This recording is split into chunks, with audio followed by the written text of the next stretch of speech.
ছোটবেলায় বইয়ের পাতার ছবিতে দেখা পেঙ্গুইন এখন আমার চোখের সামনে। অ্যান্টার্কটিকা অভিযানের তৃতীয় দিন সকালে ব্রিটিশ অধিকৃত ফকল্যান্ড আইল্যান্ডসে এসে জীবনে প্রথম পেঙ্গুইন দেখে আমি আত্মহারা।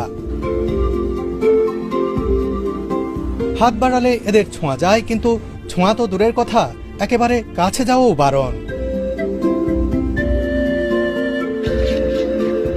5 মিটার দূর থেকে এদের দেখার নিয়ম, যাতে এরা বিরক্ত না হয়।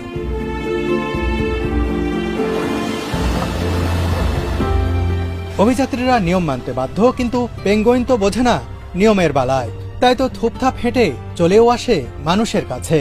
ফকল্যান্ডের কার্কাস ও সাউন্ডার্স আইল্যান্ডে বেশ কয়েকটি পেঙ্গুইন কলোনি দেখানো হয় আমাদের। হাজার হাজার পেঙ্গুইন এখানে বসে রয়েছে। পেঙ্গুইনের অনেক বাচ্চাও দেখতে পাচ্ছি, তারা এখানে খেলছে।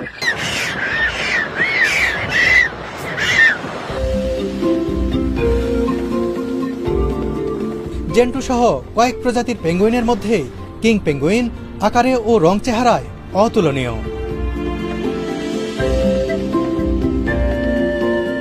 শারীরিক, মানসিক ও আর্থিক সক্ষমতা থাকলে আপনিও চলে আসতে পারেন অ্যান্টার্কটিকা অভিযানে। যোগাযোগ করতে পারেন ওশেন ওয়াইড এক্সপেডিশনসের সাথে। তুলনামূলক কম বাজেটে দুর্দান্ত সার্ভিস দিয়ে থাকে একমাত্র ওশেন ওয়াইডে। প্যাকেজ বুকিং হয়ে গেলে দুনিয়ার যে কোনো প্রান্ত থেকে টার্কিশ এয়ারলাইন্সে ফ্লাইটে চলে আসতে পারেন আর্জেন্টিনা।